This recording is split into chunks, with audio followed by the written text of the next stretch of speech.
ఇది ఎందుకు రావాలన్నది ఆలోచించాలి కదా మన ప్రభుత్వాలు. ఇక హైదరాబాద్లో విద్యుత్ స్తంభాలపై ఉన్న కేబుల్ వైర్లను కట్ చేస్తూ ఉన్నారు సార్. దీంతో చాలా ప్రాంతాల్లో ఇంటర్నెట్ ఆగిపోయింది. చాలా ఏరియాస్లో అయితే 3 వారాలైనా ఇంకా కూడా ఇంటర్నెట్ని పునరుద్ధరించిన పరిస్థితి. ఈ సమస్య సామాన్యులకు మాత్రమే కాదు సార్, సచివాలయానికి తప్పట్లేదు. సో సచివాలయంలో ఇంటర్నెట్ కట్ అయింది, కేబుల్స్ తెగిపోవడం వల్లే అంతరాయం, వివిధ శాఖల్లో నిలిచిన కార్యకలాపాలు అనే వార్తలను కూడా చూస్తూ ఉన్నాం. సో ఏంటి సార్ పరిష్కారం అండ్ ప్రమాదాల నివారణకు ఇంటర్నెట్ని ఆపాలా? నిన్న నేను బాధితుని మా ఏరియాలో ఈ కేబుల్ వైర్స్ అన్నిటిని కట్ చేశాను. నా అనుభవం చెప్తాను, క్లాసిక్ కేస్ స్టడీ. మొత్తం ఇంటర్నెట్ ఆగిపోయింది.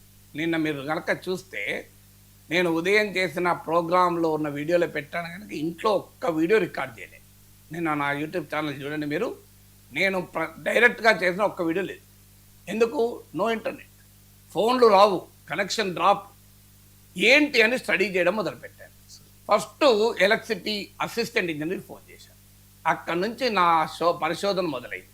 తర్వాత Telangana southern power distribution corporation limited chairman and ఎండీకి ఫోన్ చేశాను, Musharraf incidentally will my student also. అప్పటికీ నాకు అర్థం కాకపోతే బట్టి విక్రమార్కకి ట్రై చేశాను. విషయం అర్థమైంది ఏంటో, ఎందుకు చెప్తాను. ఆయన రాంచీలో ఉండడం వల్ల ఎంతో మాట్లాడలేకపోయాను. ఆయన పిఏకి ఫోన్ చేసి పిఎస్కు ఫోన్ చేశాను, శ్రీనివాస్కు. ఆయన నుండి సార్ ఇది ఓఎస్డి ఎనర్జీ చూస్తాడు సార్ సురేందర్ రెడ్డి అంటే ఆయనకు ఫోన్ చేశాను. ఆయన సమాధానం చేస్తూ నాకే పిచ్చెక్కిపోయింది. పరిష్కారం లేక చీఫ్ సెక్రటరీ రామకృష్ణారావు గారికి ఫోన్ చేశాను. తర్వాత political adviser to chief minister Vem Narender రెడ్డికి ఫోన్ చేశాను. ఇంత స్టోరీ నా లైఫ్ నిన్న. ఎందుకు? నా కొరకు కాదు ఇష్యూ. హైదరాబాద్లో ఏం జరిగింది అనేది అర్థమయ్యడానికి, దాన్ని పరిష్కరించడానికి చేశాను. ఏంటిది అంటే ఇష్యూ ఒక జెన్యూన్ ప్రాబ్లం. కానీ మన గవర్నెన్స్ ఎంత దారుణంగా ఉంటుంది, పాలనా వ్యవస్థ. ప్రభుత్వాలు పెద్ద పెద్ద చదువులు చదివిన ఉన్నతాధికారులకు గ్రౌండ్ సిచ్యువేషన్ అనేది కనీసం కూడా తెలియదు. మానవీయత అనేది అసలు మొత్తానికే మర్చిపోయినంతానికి ఇది ఒక ఉదాహరణ. ప్రాబ్లం ఏంటి? జెన్యూన్ ప్రాబ్లం ఏంటి? హైదరాబాద్ నగరంలో 2000 కిలోమీటర్ల కేబుల్ వైరింగ్ ఫర్ టీవీ కావచ్చు, మీకు అలాగే ఫర్ ఇంటర్నెట్ కావచ్చు, టెలిఫోన్ కావచ్చు. ఈ కేబుల్ వైరింగ్ ఇంటర్నెట్ అప్రాక్సిమేట్గా నేను చూశాను. Telangana cable and internet service provider welfare association present statement నాకు తెలీదు. ఆయన అన్న దాని ప్రకారం 2000 కిలోమీటర్ల కేబుల్ లైన్స్నే. సో ఎన్నెన్ని ఉండండి, 1000 కిలోమీటర్ కేబుల్ లైన్స్ ఉంటాయి. ఎందుకంటే ప్రతి ఇంట్లో కేబుల్ టీవీ అని ఉంటుంది, లేదంటే ఇంటర్నెట్ ఉంటుంది కదా. సో ఇంత ఉన్నప్పుడు ఏమవుతుంది అంటే, ఒకసారి నువ్వు కనెక్షన్ తీసేసి ఇంకో దగ్గరికి వెళ్ళిపోయావు అనుకోండి, ఆ వైర్ అలాగే ఉండిపోతుంది. వైర్ తెగిందనుకోండి, దాన్ని తేరు. అన్నిటికన్నా ముఖ్యంగా ఏమవుతుంది అంటే, వీళ్ళంతా ఎలక్ట్రిక్ పోల్స్ వాడతారు. దానికి ప్రాపర్ పర్మిషన్ తీసుకుంటారు, రెంటల్ కూడా కడతారు గవర్నమెంట్కు. కానీ అది రూల్స్ ఏం చెప్తున్నాయంటే, ఇప్పుడు మీకు road along the road side పోతే 18 మీటర్స్ ఎబో పెట్టాలి. ఎందుకంటే ఎవరికి తట్టుకోకూడదు. పెద్ద వెహికల్స్ పోతున్నా, నువ్వు పెద్ద వినాయక విగ్రహాలప్పుడు మనం చూసే అనుభవం. సో ఏదన్నా ఎత్తు మీద ఉండాలి. లేదు మీకు అక్రాస్ ద రోడ్ అయితే, ఒక సైడ్ నుంచి ఇంకో సైడ్ రోడ్ అయితే 20 మీటర్స్ ఉండాలి అట రూల్. కానీ వీళ్ళు ఏం చేస్తారంటే, ఆ పోల్ పై దాకా ఎక్కి కట్టక కిందికి కట్టేస్తున్నారు. కిందికి కట్టడం కొన్నిసార్లు కిందికి దిగిపోతుంది. దిగిపోయిన కనెక్షన్ వస్తుంది కనుక వాడు అటెండ్ కాడు, అది అలా ఊగుతూ ఉంటుంది. దానివల్ల ఏమవుతుందంటే ఈ ఎలక్ట్రిక్యూట్ అవుతారు. రామంతపురంలో జరిగిన ఇన్సిడెంట్ అదే. సో దీన్ని అడ్రస్ చేస్తానికి హైకోర్టుకి వెళ్తే, హైకోర్టు ఏమన్నదంటే లో హ్యాంగింగ్ కేబుల్ వైర్స్ అన్నిటిని తొలగించండి అని ఆదేశాలు ఇచ్చింది. ఏం చేయాలి? అసలు పరమానంద శిష్యులలాగా మన ప్రభుత్వాలు పనిచేస్తాయి. వెనకడికి ఒకతనట, నేను హరికథ వినటానికి పోతున్నారా, తలుపు జాగ్రత్త అని ఒక దుకాణదారుడు గుమస్తా చెప్పి వెళ్ళిపోయాడట. తలుపు జాగ్రత్త అంటే ఏంటిది? డోర్ దగ్గర పెట్టుకోరా జాగ్రత్తగా. వాడు ఏం చేశాడు, ఒక గంట తర్వాత వాడు హరికథ వినటానికి పోయి తలుపు పట్టుకుని పోయినట. తలుపు తీసి ఆ తలుపు పట్టుకుని పోయినట. ఏందయ్యా నువ్వు ఏంట్రా దుకాణం మూసారంటే, మీరే చెప్పిండ్రు కదా షావుకారు, తలుపు జాగ్రత్త, అందుకే తలుపు తీసుకొని వచ్చినాడు. ఇది మన ప్రభుత్వాలు పనిచేసే వ్యవస్థ. ఏం చేశారు వీళ్ళు? ప్రాబ్లం జనై 100% కరెక్ట్. కానీ ఎవరిని పనిష్ చేయాలి? కేబుల్ ప్రొవైడర్లను పనిష్ చేయాలి, ఇంటర్నెట్ సర్వీస్ ప్రొవైడర్లు పనిష్ చేయాలి. వీళ్ళు ఎవరిని పనిష్ చేశారు? ప్రజలు పనిష్ చేశారు. సచివాలయం పనిచేయడం కాదు, నిన్న మొత్తం వర్క్ ఫ్రమ్ హోమ్ డిస్టర్బ్ అయిపోయింది. గత కొన్ని రోజులుగా నడుస్తుంది ఇది. నేను నాకేం అనుభవం నాకు వచ్చే వరకు నాకే తెలియదు. ఎందుకంటే మన పత్రికల్లో, మన టీవీల్లో ఈ డిబేట్లు ఉండవు కదా. రోజు మన రాజకీయ గొడవే కదా మనం వచ్చా, ఇంకా వేరేది ఏముంటుంది మనకు. సో అందువల్ల నాకు కూడా తెలియదు. సో నాకు అనుభవించిన తర్వాత తెలిసింది ఇది చాలా నెలలుగా 1.5 yearsగా హైదరాబాద్లో నడుస్తుంది తతంగం. ఏం చేస్తున్నారంటే తెలివిగా హిమాయత్ నగర్లో ఇవాళ కట్ చేస్తే ఆ హిమాయత్ నగర్ ప్రాంతంలో తెలుస్తుంది.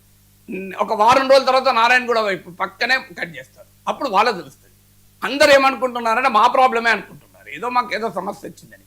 ఇది మొత్తం హైదరాబాద్ నగర ప్రజల ప్రాబ్లం అనుకోవడం లేదు, తమ ప్రాబ్లం అనుకొని అడ్జస్ట్ అవుతున్నారు. నిన్న వర్క్ ఫ్రమ్ హోమ్ ఎఫెక్ట్ అయింది. మొత్తం కంపెనీలు ఆఫీసులు మూతపడే పరిస్థితి.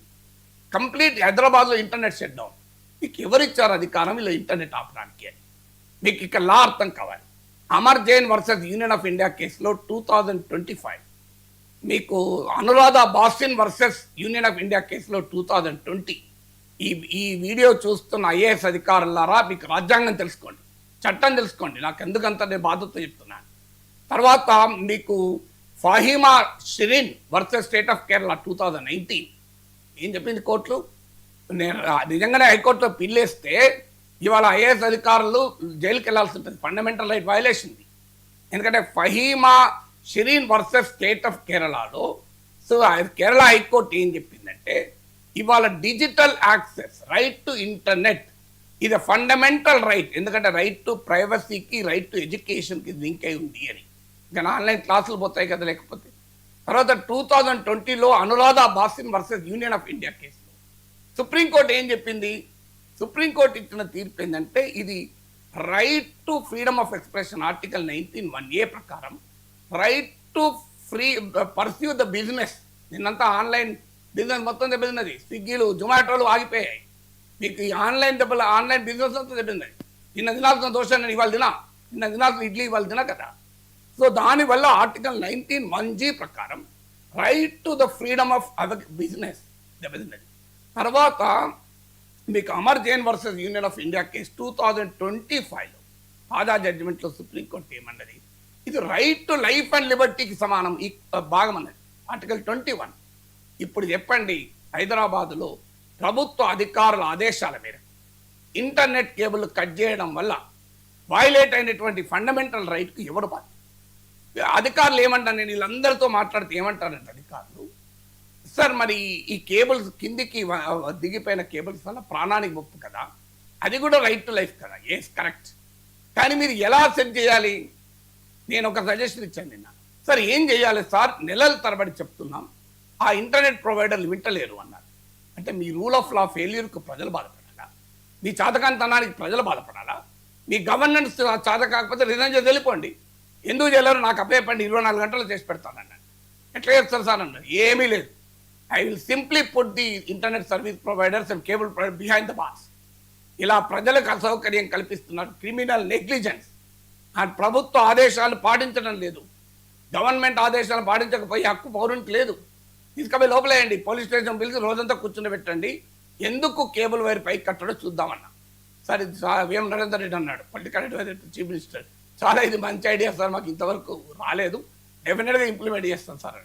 మీరు మమ్మల్ని ఇట్లా తప్పు చేసింది ఎవరు? మీకు తప్పు చేసింది కేబుల్ ప్రొవైడర్, తప్పు చేసింది ఇంటర్నెట్ సర్వీస్ ప్రొవైడర్. శిక్ష మాకెందుకు వేస్తామని నేను అడిగాను. ప్రజలకు శిక్ష వేసే అధికారం మీకు ఎవరు ఇచ్చారు? మీకు విచిత్రం చెప్తాను. ఓఎస్డి ఎనర్జీ టు బట్టి విక్రమార్క సురేందర్ రెడ్డి గారు, నేను ఒక ఫార్మర్ ఎమ్మెల్సీ, 2 టర్మ్ ఎమ్మెల్సీ, సమాజంలో ఎంతో కొంత గుర్తింపు ఉన్నవాడిని. ఆయన ఏమంటారు తెలుసా? మమ్మల్ని కాదు మీరు అడగాల్సింది, సార్ మీరు కస్టమర్ కదా ఆ ఇంటర్నెట్కు, ఆ ఎయిర్టెల్ వన్ యాక్టివ్ అని అడగండి. ఆయన వాళ్ళ కస్టమర్ కాదు, మీకు ఓటర్, ఈ ప్రభుత్వాన్ని మేము ఎన్నుకున్నామయ్యా ప్రజలమన్నా, వాళ్ళు అడగండి. మరి వాళ్ళు ఇంటలేరు. ఇది ఇంత ఇర్రెస్పాన్సిబుల్, బాధ్యతారహితమైన సమాధానం deputy chief minister and power minister Bhatti Vikramarka OSD to energy professor K నాగేశ్వర్కి ఇచ్చిన సమాధానం. నేను బట్టి విక్రమార్క దొరకలే, నాకు ఆయన ఫోన్ లిఫ్ట్ చేయను. సో ఇది పరిస్థితి ఏంటి? Principal secretary to power Naveen Mittal phone lift చేయలే. ఇది నాకే పరిస్థితిలో సామాన్యుడు ఎవరికి చెప్పుకోవాలి? ఎవరు సామాన్యుడు పరిస్థితి ఏంటి? ప్రజలకు ప్రభుత్వానికి మధ్య ఇంత గ్యాప్ ఎందుకు ఉండాలి?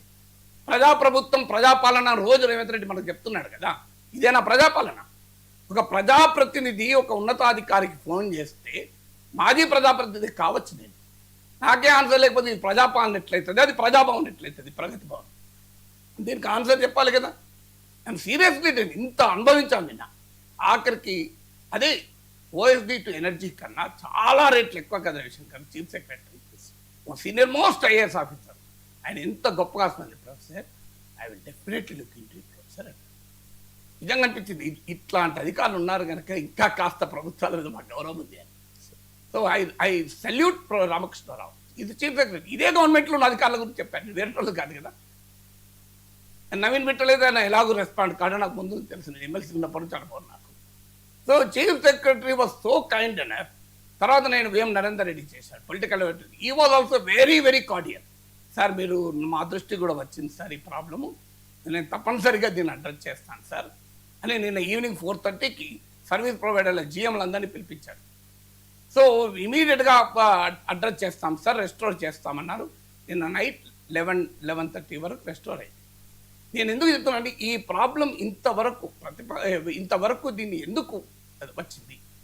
అరే దీనికి అర్థం ఏంటి? సింపుల్గా మీరు పనిష్ చేయాల్సింది ఒకరినైతే మమ్మల్ని ఎందుకు పనిష్ చేస్తారు? మా ఫండమెంటల్ రైట్ ఎందుకు తీస్తారు?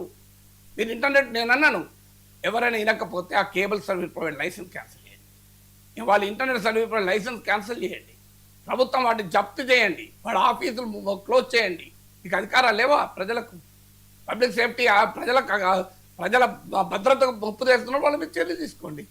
వాళ్ళ మీద చర్యలు తీసుకునే చేతకాక మా మీద ఎందుకు పెడతారు? ఇందులో ఇంకో తిరక్కాసింది, ఈ ప్రాసెస్లో లాభపడ్డది ముఖేష్ అంబానీ. విచిత్రం తెలుసా? ఎందుకు? జియో వారికి చాలా చోట్ల సొంత పోల్స్ ఉన్నాయి, ఎలక్ట్రిక్ పోల్స్ కట్టరు వాళ్ళ ఎవరు కట్ చేయలే. నిన్న నేనే జియోకి షిఫ్ట్ అవుతానని చూశాను. అంటే ఇది ఏంటి, మీరు అంబానీల వ్యాపారం పెంచడానిక? అంటే నేను ఈ రాజకీయ ఆరోపణ చేయడం లేదు, వాస్తవం కాదు ఇది, కానీ అనుమానం రాదా? అంటే మీరు హైదరాబాద్ నగర ప్రజల్ని ఎయిర్టెల్ యాక్ట్ కన్స్యూమర్స్ని కాస్త జియో కన్స్యూమర్గా మార్చారా? మీకు ఎవరిచ్చారండి అధికారం? ఇది గుత్తాధిపత్యాన్ని దాడుతుంది కదా. డియోపోలి ట్రయోపోలితో ఇప్పటికే చచ్చిపోతుంది టెలికాం రంగంలో.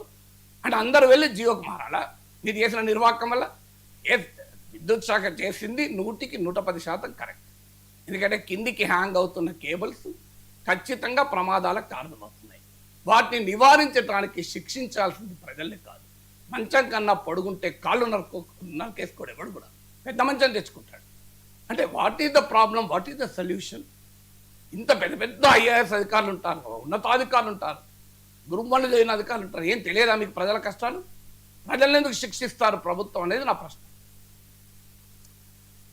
ఇక నెక్స్ట్ టాపిక్ వచ్చేసి రాష్ట్రపతి